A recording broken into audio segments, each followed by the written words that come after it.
Okay, you ready? Because it's unfair, because it's uncomfortable, a lot of people conclude that the message of Christianity is untrue. So it kind of looks like this. We look and we say unfair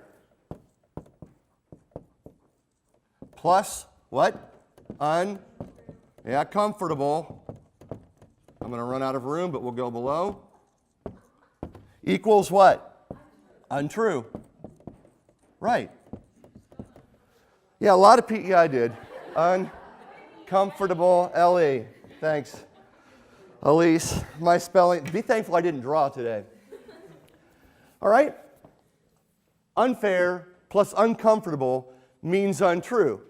Now, it doesn't take you very long to look at that equation and realize it doesn't make sense. It doesn't work. It's like adding 2 and 2 and getting 7. In reality, it just doesn't work. But unfortunately, this line of thinking gets a hold of people at a very emotional level. At a very emotional level when it comes to the issue of Christianity. So people struggle, man, and they have a hard time with Jesus and a hard time with our message. And they say, well, it just seems so unfair. You know, the message of Jesus seems so narrow-minded. That doesn't seem real fair to all the other people living in the world today. And then there's part of the message that's really, really uncomfortable. You know, the idea that I'm a sinner and there's a God and He's really good and I'm really bad, and that doesn't make me feel really good about myself. It really makes me feel uncomfortable. So because of all that, we just conclude, if it seems unfair, if it seems uncomfortable, then it must not be true.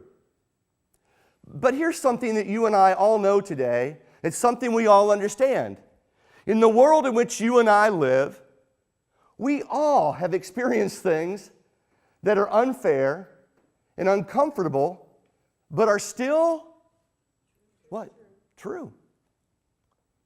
Right? That's the world in which we live. Some of you, I know this is a really stupid illustration, but just hang with me on this. Some of you are in marriages like this, where you would say to me, you know, Greg, it's not really fair, you know, what he's become or what she's become after we got married. And because of what they've become, the marriage has become really uncomfortable. But you couldn't argue to me today that because of that, you're not really married. Right? That's just kind of silly. Students, high school students, junior high students, I've heard this one a lot. Noah, this means you too. You can sit there and argue today, not saying you in particular, just illustrating he's a high school student. My boys are in the back. All right. Students, you couldn't say today, like I've never heard this one in 25 years of youth ministry. My parents are so unfair. By the way that you junior high and high school students measure fairness. My parents are so unfair. My home life is so uncomfortable. But you couldn't argue today that just because your home life is unfair and uncomfortable, they're not really your parents. Right? I mean, I know that just seems, yeah. I knew. We'll talk later. I've got a slot open on Monday. No, we'll get together. Right? It seems kind of silly to us. And the reason it's silly is simply because it's not true. In fact, it is a lot easier for you and I today to come up with a list of things that are unfair and uncomfortable but true than it is for us to come up with a list today of things that are always fair, always comfortable, and true. It's easier to come up with a former list. Most of you are aware, some of you do not know, that our family, my wife and I, lost a daughter to cancer just before her 4th birthday. And I could tell you, that's incredibly unfair. I could argue, almost from the standpoint, I was in ministry at the time, I was a pastor. That's really unfair. Like, how much good do you have to do to... And I'll tell you, it was excruciatingly uncomfortable. But is it true? Yeah, we've got the pictures to prove it. Walk into any children's hospital today. Watch the St. Jude's commercials. And we turn the channel. Why? Because it's uncomfortable. And it's not fair. But is it true? Right? Go to any war-torn part of the world today. Any places where injustices are being done. And you could say, is this fair? No. Is it uncomfortable? Yeah, it's really, really uncomfortable. But is it true? Yeah, it's true. Here's my point, simply this morning. If we ever allow in our minds this equation that if something's unfair and uncomfortable to be untrue to enter into our thought life, then we've just thrown out all rational thought. We have. We've abandoned all rational thought at this moment. And the other thing that we've done is we've kind of put away the grid or the lens through which we experience and take in life.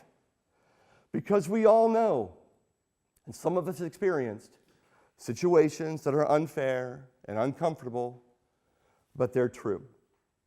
All right, so here's why I think people get hung up on this when it comes to the issue of Jesus and the message of Christianity. And it kind of goes like this. It kind of goes like this in their mind. They kind of unpack it this way. They kind of go, well, if there's a God, like you Christians say that there's a God, and if this God is like you Christians say, he's loving and he's kind and he's good and he's merciful, then it seems to me, and by the way, this is where the problem comes in, and it seems to me like a lot of problems begin with the phrase, it seems to me.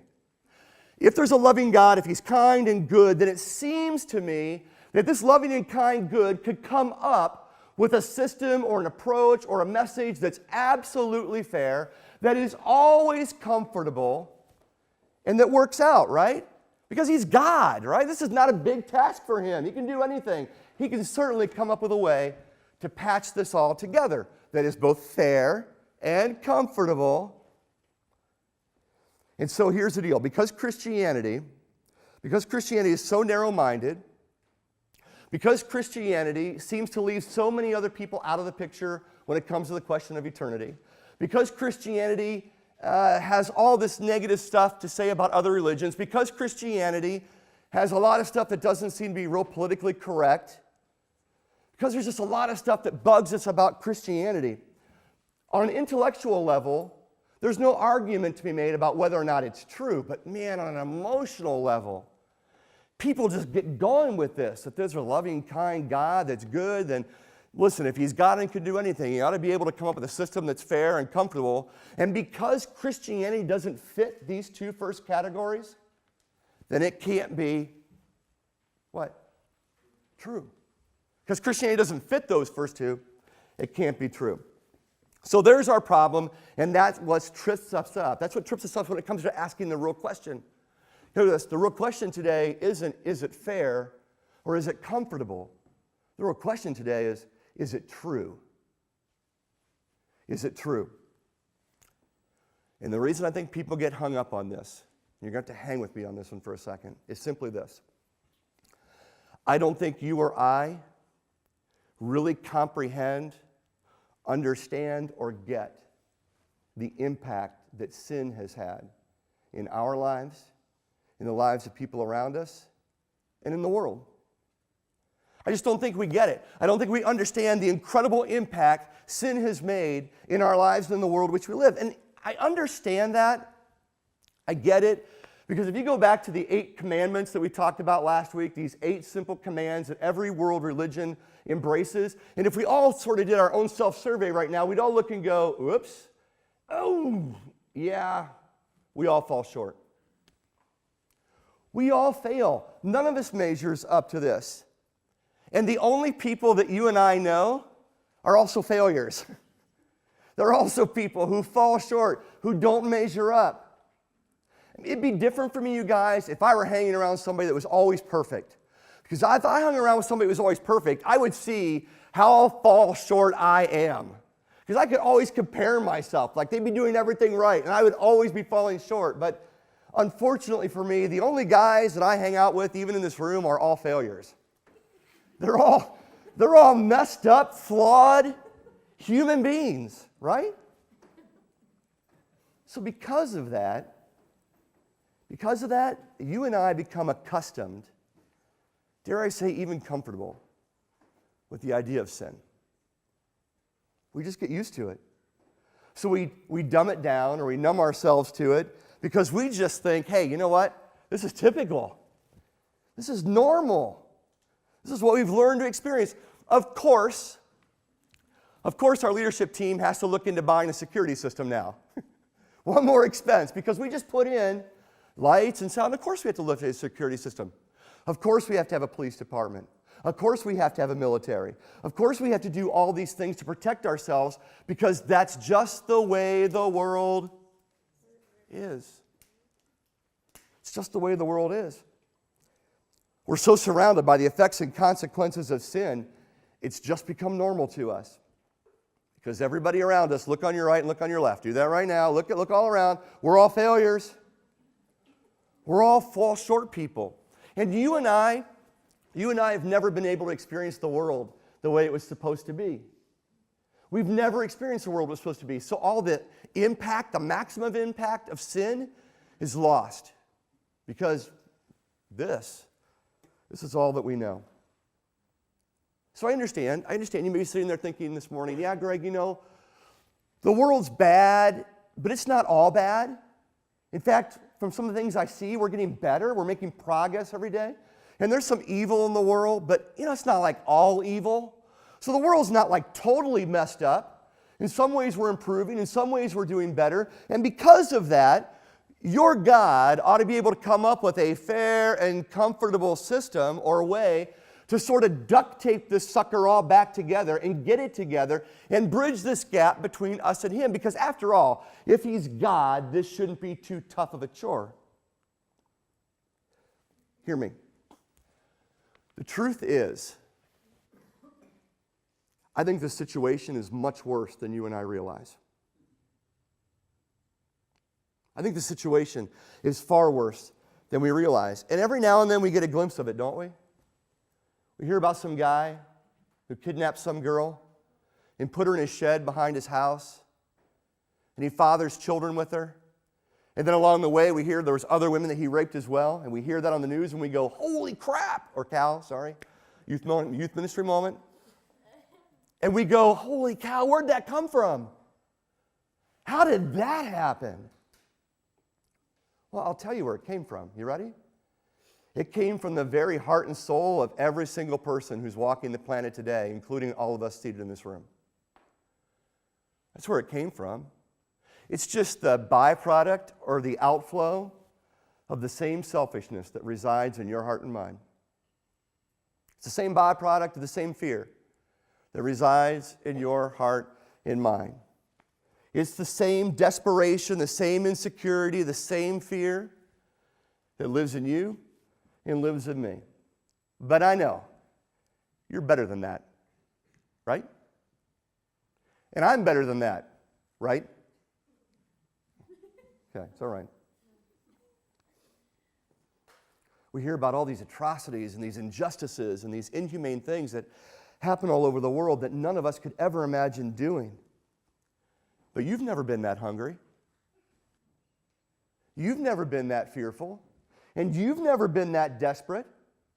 You've never felt that wounded. You've never been that hurt. You've never experienced that much insecurity in all of your life. And now listen, I'm not trying to justify their behavior at all. At all. I'm not. But hardly a day goes by that we're not reminded or informed or we're kind of tapped on the shoulder to say, hey, things really are a mess. They really are a mess. And there really is evil in the world. And we can compare ourselves against it and go, whew, thank goodness I'm not that bad. But turn on the news. Pull up your CNN, BBC, Fox News app on your phone and be reminded it's just a reflection. It's just a reflection of how bad things really are. Okay? So, into this unfair and uncomfortable world, we expect God, we expect Him to step in and to send a fair, by the way that you and I measure fair, and comfortable, by the way that you and I judge comfort, a fair and comfortable system and a solution to a problem that is far more complex and worse than any of us will ever imagine. Any of us. Now, you might, I want to ask you a question, actually. I want to ask you a question, and I want you just to think about this. We've been talking about all these different world religions, so just hang with me for a moment. What if all the world religions are right? All of them, okay? What if all the world religions are right? What if all the world religions are correct in saying that there is a God out there, and this God has standards and expectations of us, and we all fall short? And what if you and I fall short every single day? And what if what's in you and what's in me is inside all of those people doing all those incredibly unjust and inhumane things? What if that's in you? And what if that's in me? And what if the situation is far worse than we ever thought? And what if all the world religions are correct and we all fall short and we never measure up to God, however, whomever, whatever you want to name him? You see, it comes back to this idea that our misunderstanding of sin and its consequences and its impact on our lives, it almost gets us to the point where we can say stuff like this. Well, you know, we really don't need somebody to die for us. Like, we really don't need Jesus. All we really need is a do-over. We just need a second chance, or a third chance, or a fourth chance, or a fifth chance. All we need, you golfers will love this, all we need is a mulligan. Computer guys, all we need is a reboot. That's all we need. But hey, guys, listen. Fact is, we're all sinners.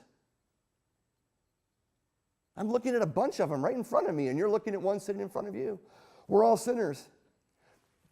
And do you know just how bad of sinners we are? We don't even like to call sin in our culture. We don't. Instead, we say of someone who sins, ooh, they made a mistake.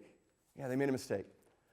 All right, let's clear this up. A mistake is when you, at the end of the month, are balancing your checkbook, and you're trying to get everything right and everything to equal, and you add or subtract incorrectly. That's a mistake. An affair is not a mistake. Stealing from your employer on purpose is not a mistake. Cheating on a test is not a mistake. Lying about something, about anything, that's not a mistake. Those are sins. That's nothing like getting the addition or subtraction wrong on your checkbook. Right? It's not even close, but the problem is we've dumbed down and numbed ourselves to the whole idea of sin, so that in our everyday language, we just find it impossible, sometimes difficult to believe that, hey, there may be an actual God out there who is genuinely offended at your behavior and my behavior, simply because of who he is and who I am. So, if all the world religions are right, and if Christianity is right, okay, if we're right, about how we all fail to measure up to the standards, we all fail to get it right, we all fail. If all the religions are right, then listen. At that point, do you really want a fair system? Because in a fair system, when you mess up, you pay a price. In a fair system, when you break the law, there is a penalty to be paid, right? You drive too fast and the flashing lights come on behind you, there is a penalty to be paid. You lie to your parents, you break their trust, there is a penalty to be paid. So in this system, if there's a God who has rules and standards out there and we break them, do you really want a just system at that point? Do you really want God to be fair? No way. I don't. What I really need right then, what I really need is mercy. What I really need at that moment is grace. What I really need at that moment is compassion. What I really need at that moment is forgiveness. And honestly, I could care less whether it feels fair or it's comfortable to me at that moment. I just want God to have mercy on me. All I want is God to have mercy on me. So, this is why the message of Jesus is absolutely mind-blowing. It is absolutely incredible, because the message of Jesus, the reason it's extraordinary is that it's not fair. The message of Jesus is not fair. It's not fair on purpose. And the message of Jesus, you guys, is not comfortable. It's not comfortable because sin required a death. It got really, really messy. Sin required that a penalty had been broken, a fault had been made, and a price had to be paid for it. And you might have heard Sherry, if you were here last week, Sherry said that when you sin, something dies, right? In your case, in my case, God decided the death penalty wouldn't be yours. It'd be his son's. That's what God decided. Is that fair? Is that fair? No. Is it comfortable? Turn on The Passion of the Christ. It's not a movie we watch on a Friday night in our home and go, hey, I got a movie to pick out. What do we pick out? Let's pick out The Passion of the Christ. Pop up the popcorn. I can barely endure it one time a year. Was it comfortable? No. Those aren't the questions for you today. The question is it true? We believe it absolutely is. All right? Everybody hanging with me? Are we good? Okay. We want to wrap up the series this morning in the same book that Sherry was in last week. It's not really a book. It was actually a letter. It was a letter by this guy named Paul. You've heard us talk about him in previous weeks. Paul wrote this letter to the church that was in Rome. So we happen to call the book of Romans, right? And we say there's chapters and verses, but of course you know that when Paul wrote the letter, there were no chapters and verses. That's something that we threw in so that we could reference different parts of the letter. So we're going to be in Romans today, and we are in chapter 5, verses 6 through 8. Pull it up on your phone, or if you actually still have a hard copy of the Bible with you, that'll be amazing. Or you can look at it on the screens. We're going to look at what Paul has to say, because as we approach this letter that Paul's writing, Paul's looking back on the life and death of Jesus. He's looking at the death that Jesus had, his resurrection, and Paul believed in that. Paul believed in Jesus. He believed in his life, and he followed him with his resurrection because Paul knew firsthand the guys who ran to Jesus' tomb that first Easter morning, and they looked inside and they said, wow, I don't get it. I have no explanation for it. I can't make sense of it, but he's not here. He knew those guys. He hung out with them. And then these guys went on to be able to see Jesus face to face. Can you imagine that? They even had lunch with him on a beach. And then every one of these guys went out and spent the rest of their lives, and each one of these guys gave their lives to tell the world that they knew that Jesus had been resurrected from the dead. All right, chapter 5, verse 6, and before you look at it, watch me. You guys know when you go to 3D movies, you get those weird funky glasses you have to turn in for some reason at the end, and then you wonder if they get recycled and what you're wearing somebody wore just before you. You ever wonder about that? All right, well, anyways, I do. I want to be able to get my own pair so I want you to put those on right now. So just kind of fake with me that you're putting on these glasses, and these glasses are going to allow us to read this passage through this lens. What is fair and what is comfortable? Okay? So we're going to put on these glasses today that allow us to look at this passage and ask ourselves, is what we're reading fair and is it comfortable? Let's start in verse 6. Paul says this, when we were utterly helpless, stop. When we were utterly helpless. Do you know why we were utterly helpless? Because until we had Jesus, it was laws and regulations and hoops and jump and perform and how high and do this and don't do that. And what we found in the law, Sherry pointed out last week, you don't find freedom in the law. All you find in the law is, whoops, broke that one, crap, broke that one, oops, didn't measure up to that one. All the law came to do was to point out to you and me how bad we really were. That's the whole point of the law. It was to drive us to the point where we say, I can't do this, and God can step in and say, good. That was the point of the law. So Paul says, while you and I were utterly helpless, we couldn't get it going on. He goes on, he says, at just the right time, meaning we were spent. We're exhausted at this point. We've done so much on our own to try and fix this relationship with God, we've not been able to do it.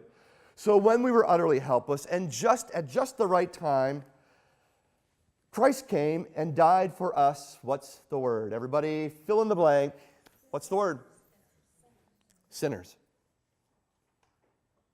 When we were helpless, at just the right time, Christ came to die for us sinners.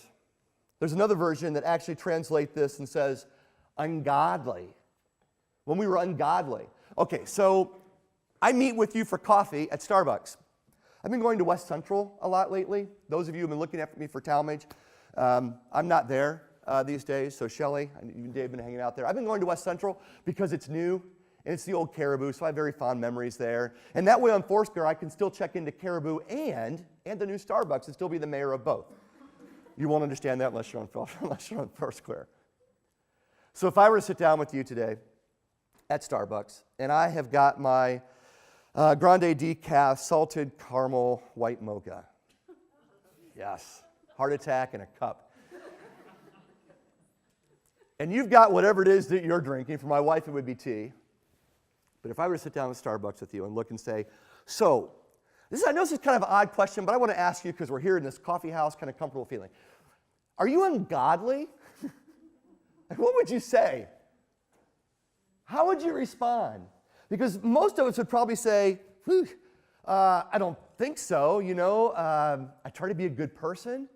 I try to do good things for other people.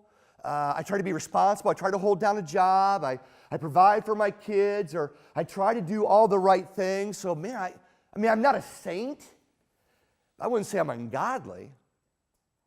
But Paul says right here, while we were still sinners, and while we were ungodly. And you don't consider yourself ungodly. And I don't consider myself ungodly, because I compare myself to you. And you compare yourself to me, right? And so if we kind of did this sort of thing, if we put like, I'll try to spell this right. If on this end I'll just put BG. That stands for Billy Graham, all right? Some of you may not know Billy Graham, some of you do. Billy Graham is actually responsible for my parents coming to Christ. They heard him speak back many, many years ago, and they came to Jesus through Billy Graham. And Billy Graham is this very famous pastor, very famous evangelical, and a lot of people put him on the end of the saint spectrum down here. And some of you may put your grandmother down there. I don't know. Whoever your spiritual superhero is, you put them on that end of the spectrum. And then down here, we put like all the mass murderers and the cruel dictators. And so we kind of put the spectrum together. We go, okay, on that end, we've got Billy Graham, my grandmother, anybody else who's a spiritual giant in my life. And on this end, we've got the scum of the earth, like the really, really bad people. And so we look at that and we go, most of us will do this, I'm right in the middle. So I'm really not all that great, but I'm also not all that bad, right? Again, we all underestimate the effects of sin. Paul, earlier in this letter to the Romans, he writes this in chapter 3 and verse 23. He says this, who sinned? Come on, it's audience participation time. Everyone, right? For everyone has sinned, and some of us, Paul says, here's the deal. Every one of us has sinned. We all fall short. Everybody. By any measure, by whatever standard, whatever it is, we're all considered sinners. We are all ungodly. And I know you can be sitting here saying, Greg, that's extreme. That really is extreme. I'm really better than that. I'm a good person. Like I said, I do good things. I actually gave money to the person standing at the exit on Monroe Street this week. Out there with their cardboard sign. I gave them money this week. I did good things. I kept my job for this week. And really, honestly, Greg, I'm not sure I really need a Savior. I'm not sure He really needs to die for me because it's all going to work out. I'm a good person. I do really good things. God will like me. I'm not at this end. But listen, we're measuring ourselves by the wrong standard. We're using each other. Paul says, God sent His Son Jesus to die for the sinners, for the ungodly. And you say, but I'm not ungodly. I'm somewhat of a good person. And I'm telling you this morning, it's not about how you act. It's not about how good you are. This isn't how good you have to be. Hey, watch. This is about who you are when you compare yourself to God. So let me just ask you, how good do you have to be when compared to perfection? How good? On what level? What percentage will God go, good, you're in, you made it, you made the cut, congratulations. This is about who you are, who you and I are when we measure ourselves with God. Let's just be honest. Everybody just raise your hand. Come on. This is like AA. We all fall short. Hi, my name is Greg. I was a sinner. We all fall short. How you feeling? Really good about yourself right now? Tweeting, I feel really great in church this morning. Hashtag Church3TwentyOne. Hashtag losing your religion. Paul says this. When we were really helpless, Christ came at just the right time and died for us. Let's move on to verse 7. Now, most people would not be willing to die for an upright person. Now, most people would not be willing to die for an upright person. Though someone might perhaps be willing to die for a person who's what? Especially good. So Paul says, very rarely will somebody die for somebody else. They usually won't do it for somebody who's upright, but some of us on that rare occasion will give our lives for somebody that's especially good. Parents, most of us would probably give our lives for our kids. Kids, none of you would give your lives for us.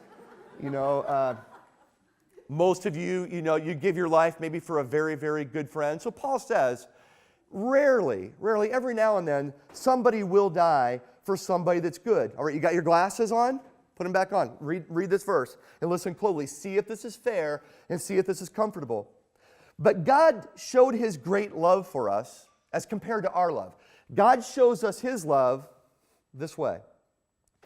By sending Christ to die for us while we were still what? While we were what? While we were sinners. What's a sinner? Okay. Real simple, almost embarrassingly elementary. A sinner is anyone who falls short of God's standards and expectations. That's really simple. A sinner is anyone who falls short of God's expectations and God's standards, which means that's every one of us. Paul says we might die for somebody who we really love and for somebody who's good, but God decided that He would send His Son to die not for good people, not for moral people, not for people who are getting it right half the time, not for people at this end of the spectrum, not for people. He sent His Son to die for people who are what? Ungodly, lost, flawed, messed up sinners. Let's bring the question back around. Is that fair? Is that comfortable? Is it true? Is it true? See, here's an incredibly amazing thing. If you don't hear anything else this morning, just catch this real quick. The message of Christianity is this, and that is that God decided to not be fair. God decided to not be fair. He decided to go way beyond fair. God decided to not try and create a comfortable system that would fix everything, because listen, there is no comfortable system that will fix this. There isn't. So instead, God decided to send His one and only Son, Jesus Christ, to do the uncomfortable and the unfair thing in order to address an unfair and uncomfortable and broken and messed up world. That was God's solution. God sent Jesus to die for your sins and to die for mine. And in doing that, He went way beyond fair. Way beyond fair. He extended grace. He extended mercy. He extended compassion. He extended forgiveness. You ready? The message of Christianity. Tyson, and you're probably tweeting this, so I'll try to keep this. It's not on the slide. Watch. The message of Christianity is actually the most fair and the most comfortable system for an unfair and uncomfortable world. Let me say it again. Tyson, you ready? The message of Christianity. I did create a slide. Good. The message of Christianity. Leave it up here for just a minute, Tim, so we get this. I want to make sure everybody dwells on this one. The message of Christianity is the fairest, most comfortable system possible in an unfair and uncomfortable world. Do you know why? Here's the message of Christianity. You ready? Everybody's welcome. Everybody's welcome. Everybody gets in the same way.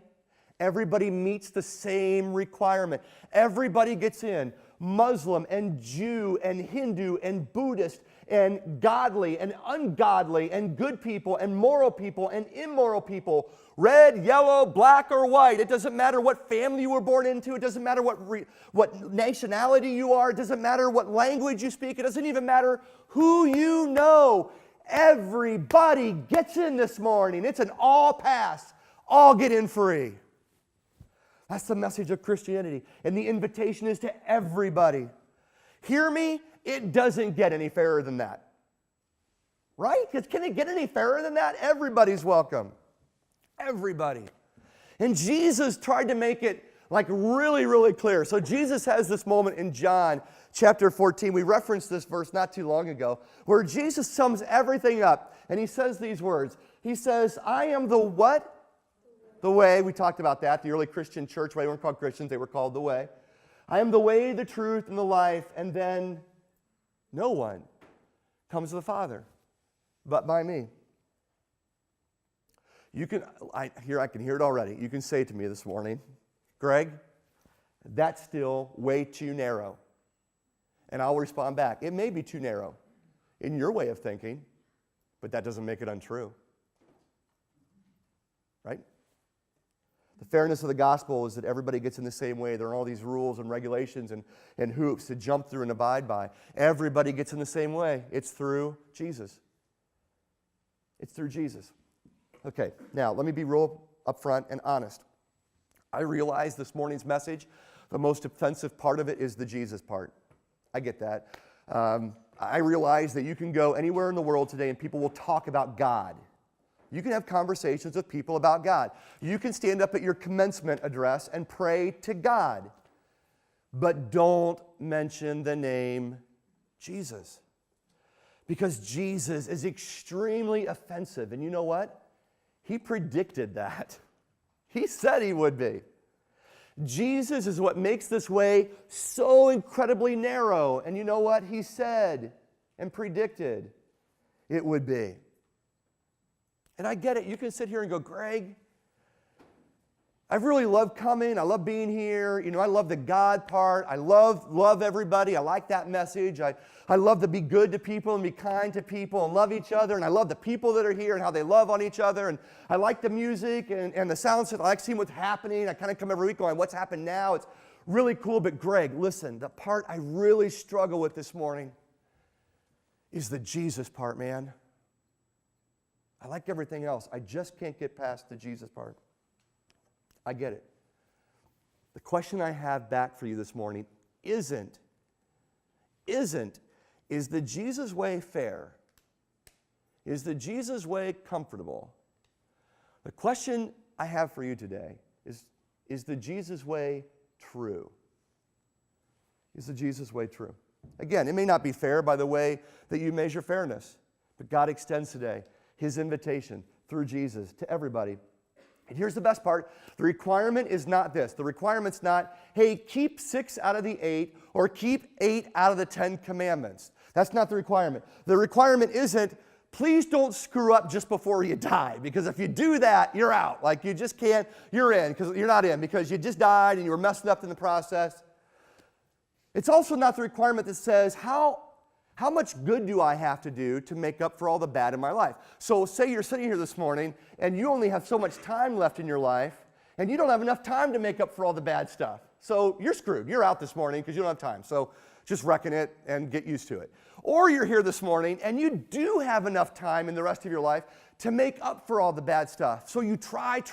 You do. You're good. But when it comes to that moment of death, that moment, you're still asking yourself the question, was it enough?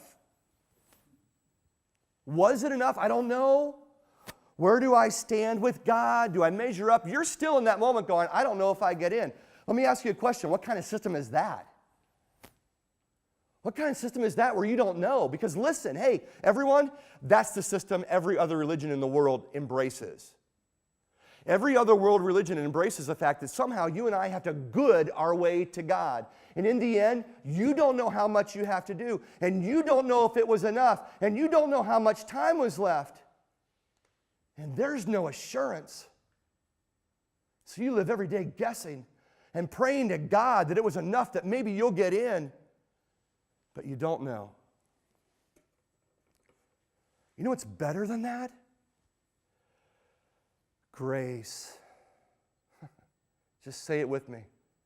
Grace. Grace is better than that.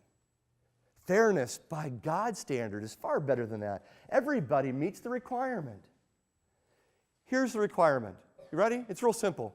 It's faith. It's a faith that says something like this. I put it on the screen up here. It's faith that says this.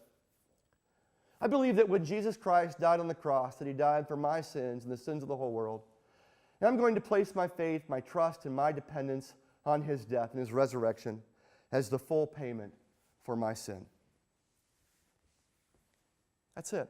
That offer, that kind of faith is available to anybody this morning. Anybody. Into this unfair and uncomfortable world, that's about as fair and as comfortable and as easy as it could possibly be. So, we've been through these last couple of weeks. This is week 4. You're here this morning. Maybe today's your first day. And you're listening to all this, and you go, Greg, I still don't buy it. I don't buy it. I get where you're coming from. It makes kind of sense, but I don't buy it this morning. That's okay. You can refuse the offer to you this morning. That's between you and, well, honestly, it's between you and yourself. All I ask is this. If you're here this morning and you don't buy it, all I'm going to ask you is this. Would you please, though, from this day, from this moment forward, would you please, when you hear the message of Jesus, when we get close to Easter and all the stuff starts to appear and lawns and stuff around the city, and we get close to Easter, and the emotions start to rise in you that says, that's not fair, and that's really uncomfortable. Maybe you're watching TV and you come across the Passion of the Christ. You don't buy in, but you see it and you go, you know what? It's not fair and it's uncomfortable. I'm going to ask you, just please, when that emotion starts to rise in you, just remember, something can be unfair and be uncomfortable and be absolutely true. Absolutely. And if you're here and you don't buy in this morning, I'd ask you to consider this. Into this unfair and uncomfortable world, God sent His one and only Son, Jesus, to do something that was extraordinarily unfair for Him and excruciatingly uncomfortable for Him. He sent Jesus for you and for me. And you know why? Because He loves you. And He so longs to have a relationship with you that instead of you and me paying the price, He did it. He did it. And that invitation is for you every single day for as long as you live. That invitation is there.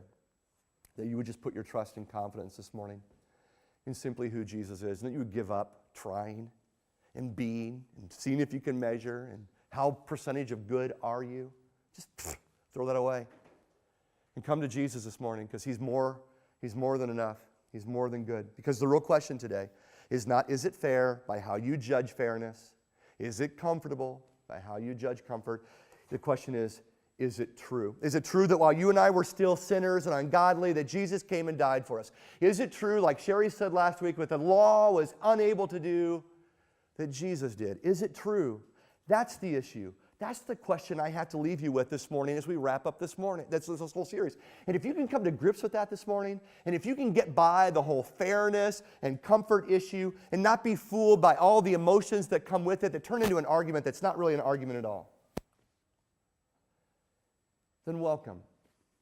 Because perhaps you today can join the millions of other people in all languages and in all generations for the past 2,000 years.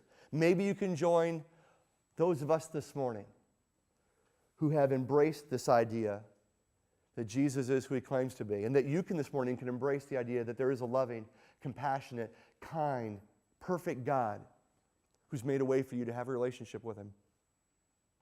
There's a God out there who invites you today to call Him Father. Father. It may be unfair. It may be uncomfortable. But it might be absolutely true. All right? That's what you're left with. 4 weeks, that's what I leave you with this morning. Chew on it, gnaw on it, wrestle with it, struggle with it, beat it against the wall. I don't care. Is it true? Would you pray with me?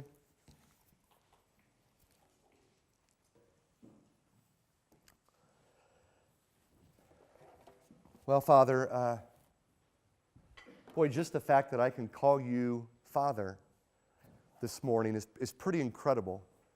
And the only way I can do that is because I believe and embraced what your Son Jesus has done for me.